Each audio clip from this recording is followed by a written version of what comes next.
Hi guys! Samahan niyo ako magluto ng bilo-bilo. Tara, simulan na natin at i-prepare natin ang mga kailangan. So, i-pass forward na natin guys at medyo mahaba-haba ang proseso nito, paggawa ng bilo-bilo. Yung pagbilog lang ng malagkit, yun guys ang medyo mahabang. Kumakain talaga ng oras. So, yun nga, tsaga-tsaga lang. At masarap naman pag naluto. So, ayan. Yun lang ang pagluluto niyan guys. Malagkit, glutinous rice.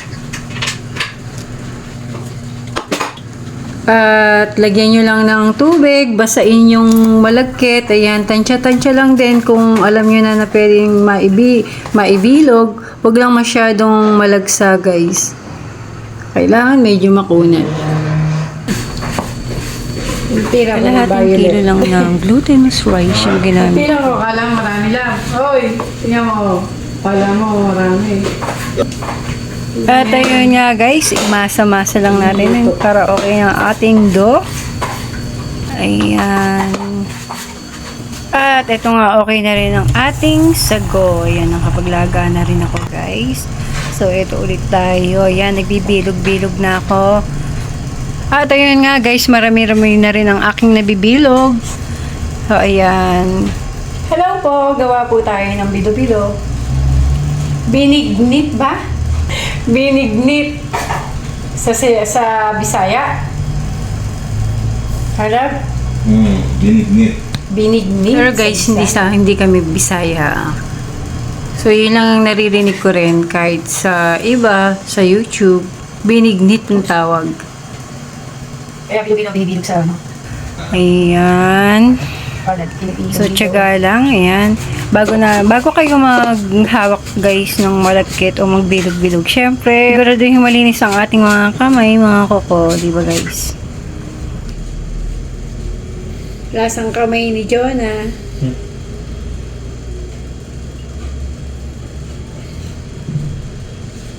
Ayan, nakakarami na.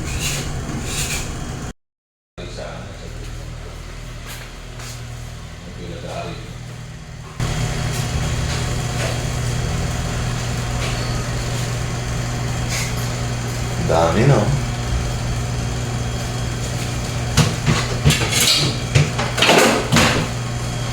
Tawag ng ulan. Ano mag-awalit ka? Oo, marami-rami silang pie.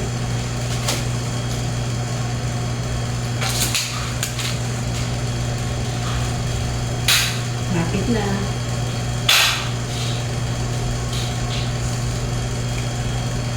Request niya to eh. Mahilig kasi siya sa bilo-bilo. Nasarapan niya kasi yung hinain namin last time sa sa lumabas, dito na lang sa bahay. Nagluto na lang siya ng mga kakanin. Bakit tayo mayat? Yung 1 kilo, ay makalaki hindi na nakaligyan. Pinakinakin sana, sakaling wala. Dito. Parang dinig. Ayun, no? Ayun, ito rin. Ano? Huwag tayo, bukas. Ngayon naman, gagawa tayo ng kulay violet.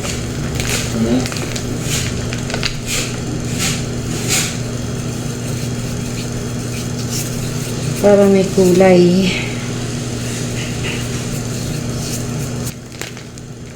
Ayan, tira tayo ng pampalapot.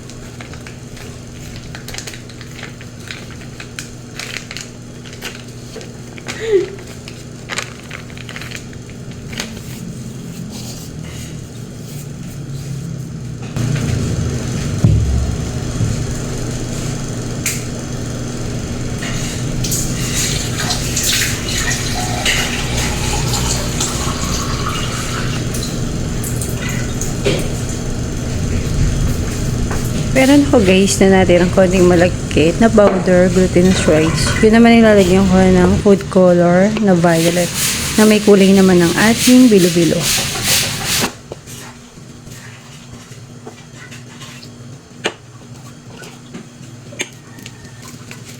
Lalagay tayo ng food coloring.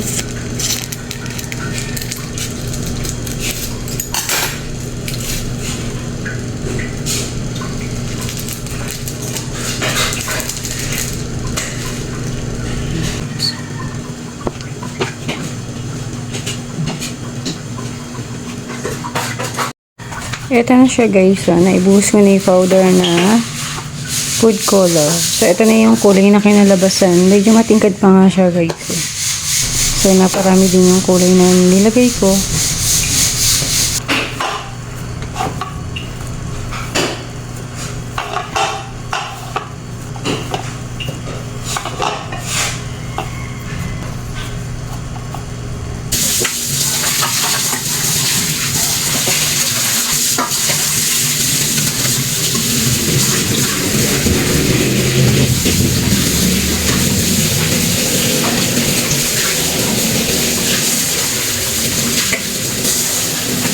Ano kung saan nakabuti yung ano? Market.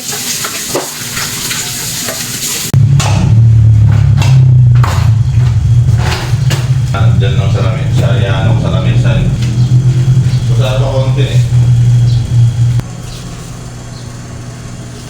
Tatago ko na yan. At ngayon naman guys, balatan na natin ang mga sahog, kamote, saka saging. Dito na kamote. Orange. Dilaw.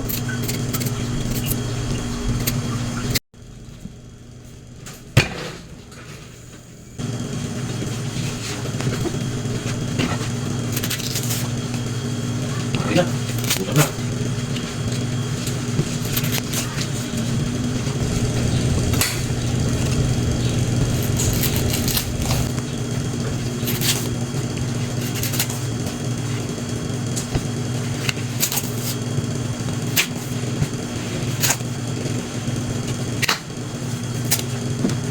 Ilaki yung may dilaw.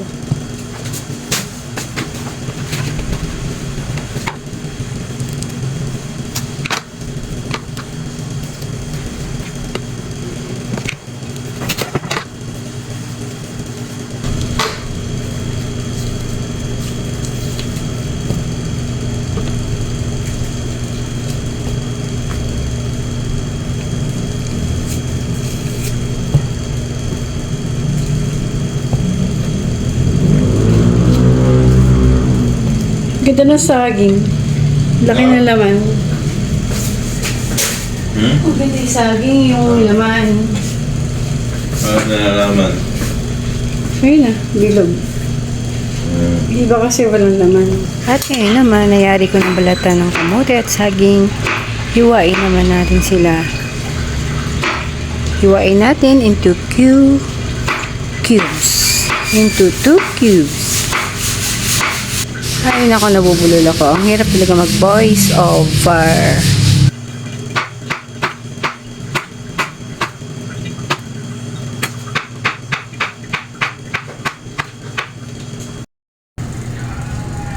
Ito pala yung mga kailangan natin. Kamote, sago, saging, at malagkit. Ito yung nabilo na natin. Then, coconut milk.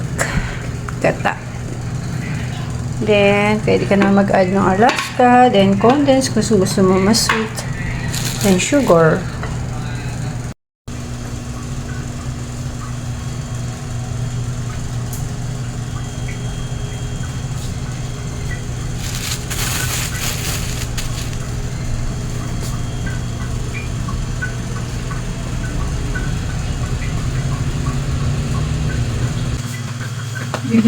Ready na at naka-prepare na lahat. Ngayon naman magpapakulo na tayo ng tubig at pangalawang gata.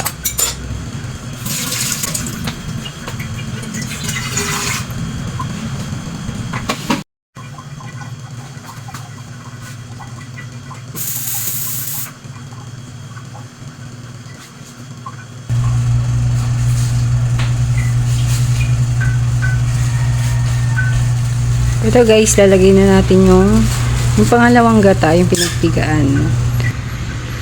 Ayan. And then, lalagyan ko rin siya ng sugar. Hintayin lang natin kumulo.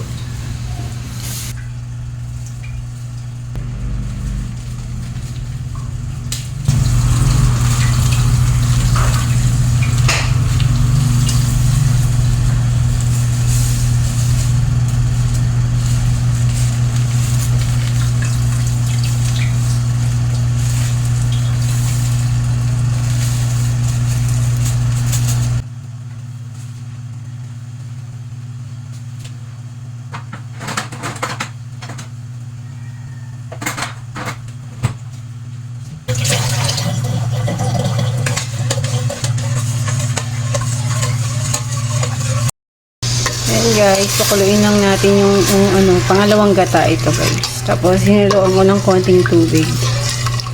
Hintayin lang natin kumulo. Ayan guys, kumukulo na. Meron na rin siyang white sugar.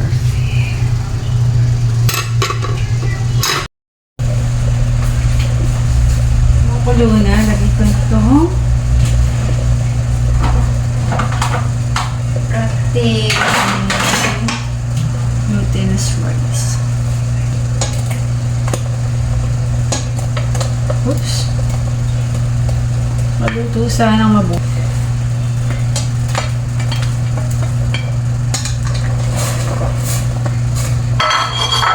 Naan lang.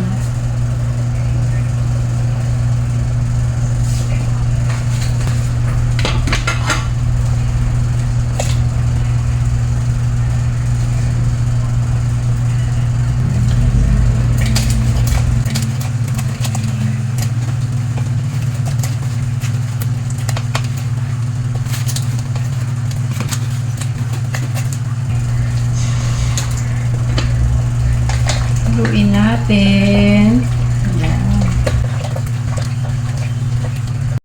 Yan, pakuluin muna natin guys. Pag lumutang yan, ibig sabihin, luto na. Ano pa lang to, yung pangalawang gata ang nakalagay. Then may sugar na rin. Pwede naman kayo mag-add ng sugar mamaya. Kung natatabangan pa kayo. Yan. Haluin natin guys para hindi magdikit-dikit ang ating malagkit. Ayan, di ba guys? Tayo lang natin kumulo. Tapos lagay na natin yung banana. Dapat may langka eh. Dapat yun ang nauna. Kaso wala tayong langka kaya banana. Unahin natin yun. Saka yung sago pwede na rin. Then panghuli na yung yung kamote. Kasi madali siyang maluto, malulusak.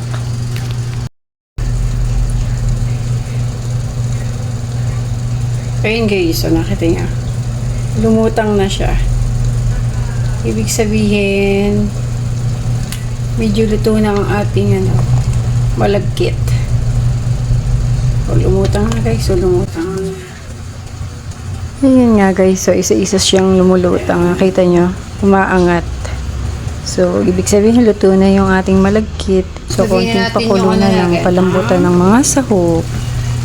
Ilagay na natin ang gata, guys. Yan.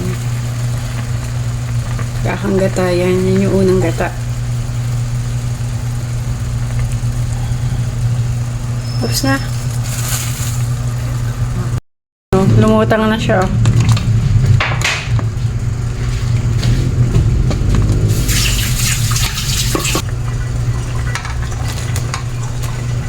Ilagay na natin ang saging. Sago din. At isunod na natin ang sago. At kamote. Okay. Hintayin lang natin kumulo at palambutin ang mga sahog.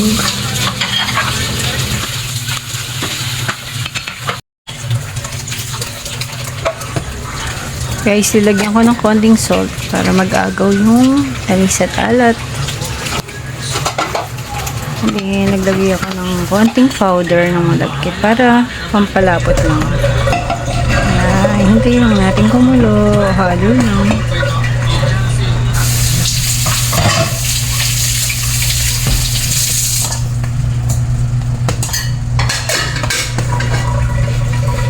Ganda ng kamote. Oo.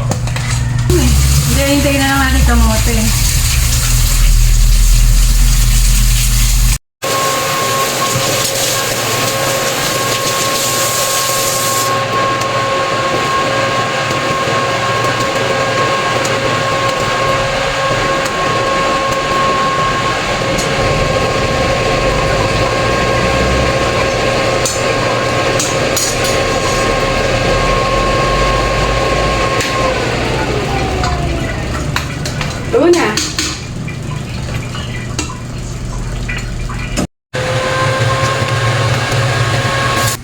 Luto na ang ating bilo-bilo.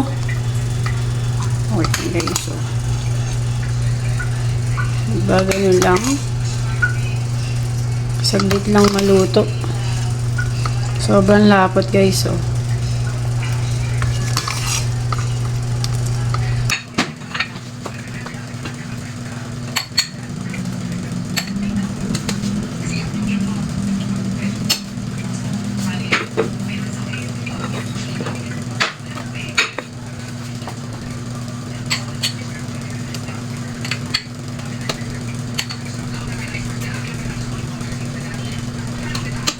Wow! Special. Na guys. Yan o. Bigyan natin ng fresh gata. Cocoa milk. Yan. Yung unang gata yan. Ay! Yes, yung unang gata.